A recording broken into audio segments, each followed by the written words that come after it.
Hello, amazing souls. Welcome back to another episode with me on my channel Cosmic Contracts with Princess Starlight. So, today's episode is going to be about some again random things that I keep researching. I recently learned about, no, actually, I found this term years back, but I did not take much interest in this walk in. What are walk in souls? Now, this is kind of you can associate with, like, if you see those movies where the ghost possesses a body. That's like illegal migrants, or like you can say thieves who come and steal your vessel, because that's a very important asset for the soul to access anything in this world, right? And but they take the illegal route, so they are like illegal migrants trying to take something that does not belong to them, making them criminal in front in the spiritual world. But criminal is actually again the human term, but there it's again burdening your own karma, like creating a debt. But walk-ins, it's similar, but it is not illegal. It is a legal way. So what happens is that when a soul from the spiritual world comes to earth, all right, and they have extreme karmic debt or some heavy burdens, heavy karmic debts that they need to pay, and they are not able to adjust, they are not able to bear whatever is happening in the physical reality, in the physical realm, and they must have had enough. So either there are two things. One is their heavy karmic debt, okay, and therefore they, in their astral world, that is dreaming, they go and they meet their masters, and they give up their body so that they can go back to spiritual world. And giving up means that they're now here are not doing something like suicide or murder or killing themselves. They just leave the body unharmed, and there's going to be a swap between two souls. So the one that was already in this vessel will go back, and the other one will come in, okay. And there are two ways. One is that they have already, this is like before getting birth here, you already signed the contract before incarnating, so it's like a pre-contract. The other is you come here and this soul realizes, oh my god, I cannot take this, and this is extremely heavy karmic burden, I cannot deal with this, and they are going on and on and on, and then they can talk to their spirit teams, sometimes in their spiritual astral realms, and in one lifetime they can, again, a contract will be formed, and they can do the swap in their current incarnation. Now, how exactly this works, I am still not sure, because if this was possible, then anybody could have done that, right? Like, oh, I'm bored, and or maybe I'm not enjoying, or I'm extremely, it's very tough and tedious to be in the 3D realm, and oh, I want to swap myself, I want to go back and let somebody else have my body, then it would have been so easy, right? So it doesn't work that way. And the last is, if you are a starseed, light worker, or let's say intergalactic soul. So I'll just take the word starseed over here, because this is what most of us associate with, right? So there are many starseeds who are actually coming from fifth, sixth, and maybe more, above sixth dimensions also, right? So these beings do not want to go through the process of taking birth, physical birth, and then going through that childhood phase and all those growing up years, but they would like to come back when it is time to finally start the mission. So what they do is they find some soul. This is again coming back to this before incarnating contract. right before incarnating, these two souls have got into contract, and they have decided that once this person, whoever the soul is, they will take the birth, they'll take the physical body of somebody, and after that you are going to go through the process of life and become an adult, or till whenever the mission needs to get activated. And at that time the soul is going to get swapped, and the other soul, the one coming from the higher dimension, is going to take over the body.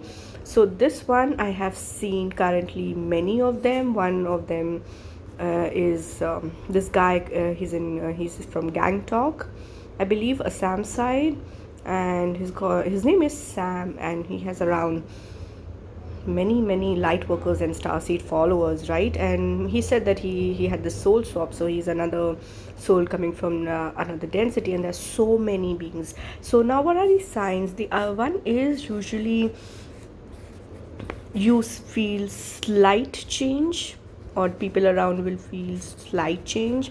One is something that you feel internally, like in terms of how you think, move, everything, just there's like a shift. And the second is, which I call it as thunder effect, because what happens is, when this happens, thunder effect happens, you can feel a complete drift in your life altogether. Like, it will be a sudden, let's take 360-degree turn in your life, and you will or you'll be like, oh, all of a sudden I was very courageous, or I do not have much fear, or things like that. Because see, the soul got swapped, but the body, the vessel is taking time to understand that a new person has come in, and the new person is coming with their own energy, own data. Let's just say that two phones, right? Sorry, one phone had old data, and now this old data has gone, and a new advanced data has entered the mobile phone.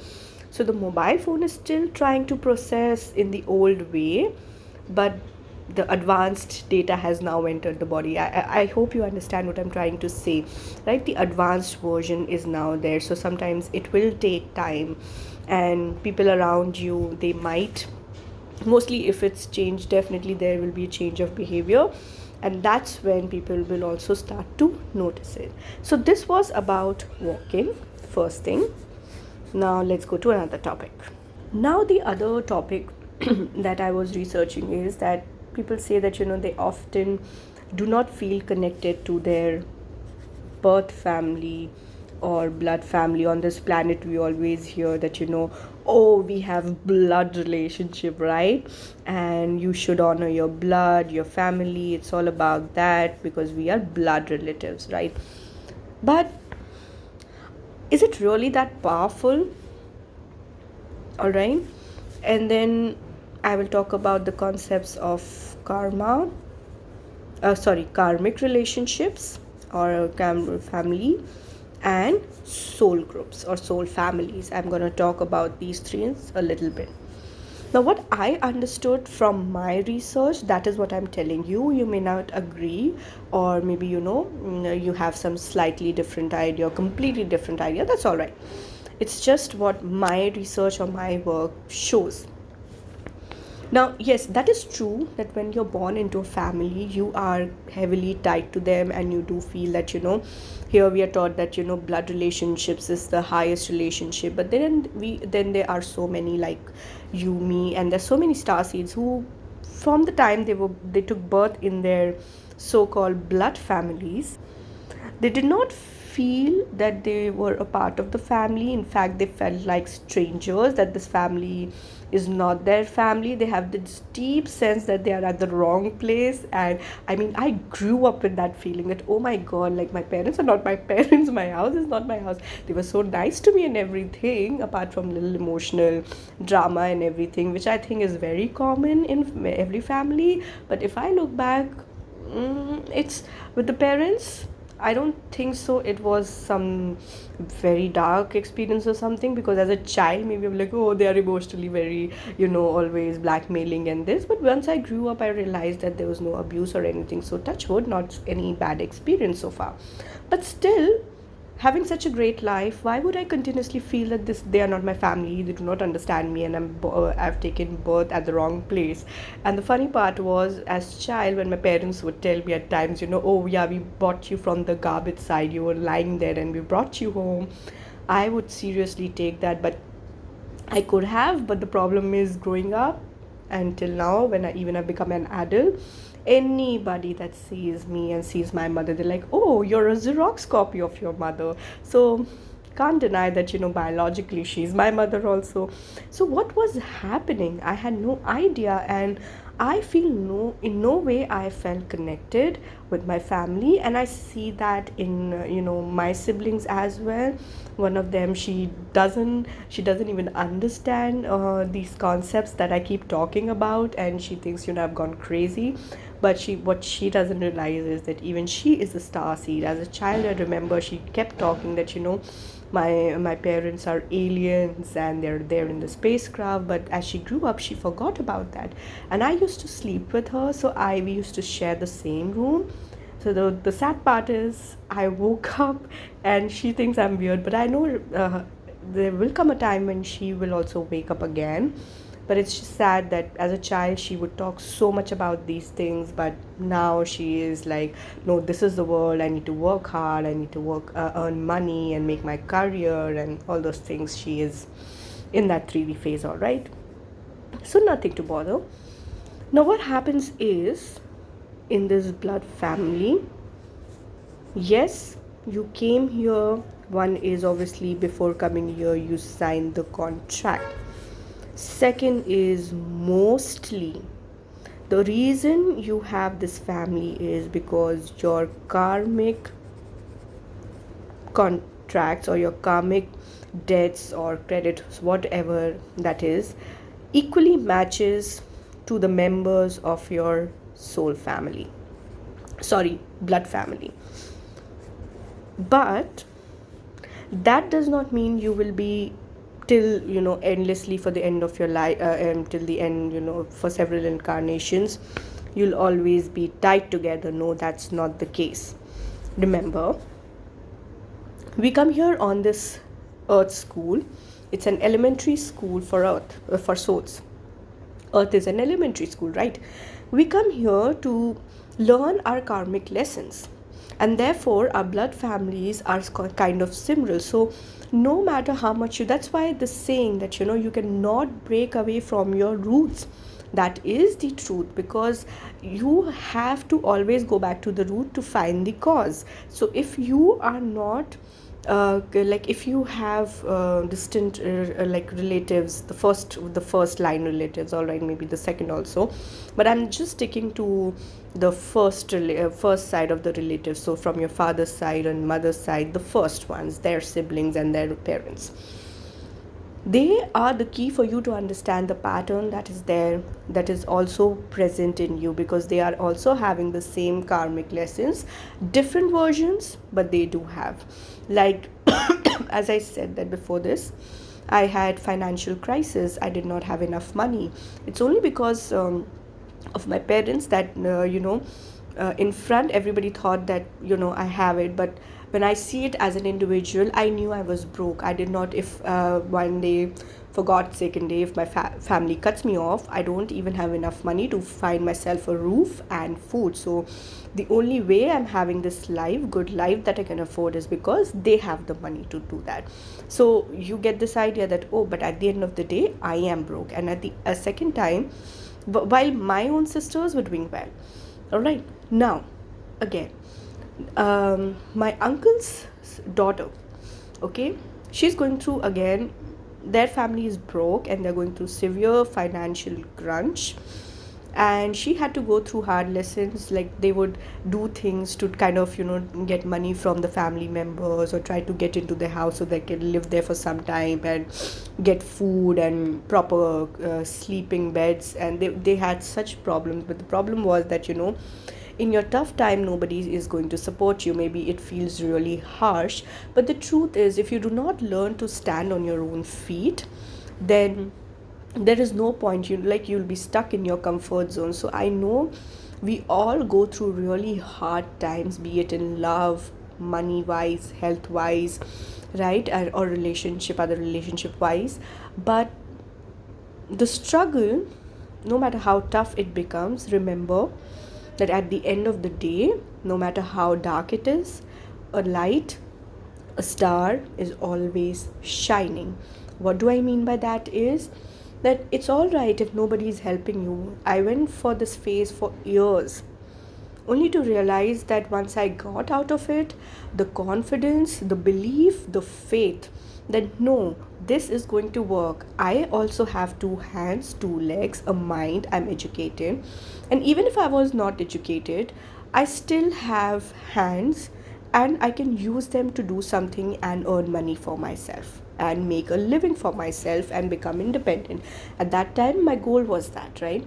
So, no matter what your goal is, no matter how far you have gone below, you're going to come up. Don't worry about that.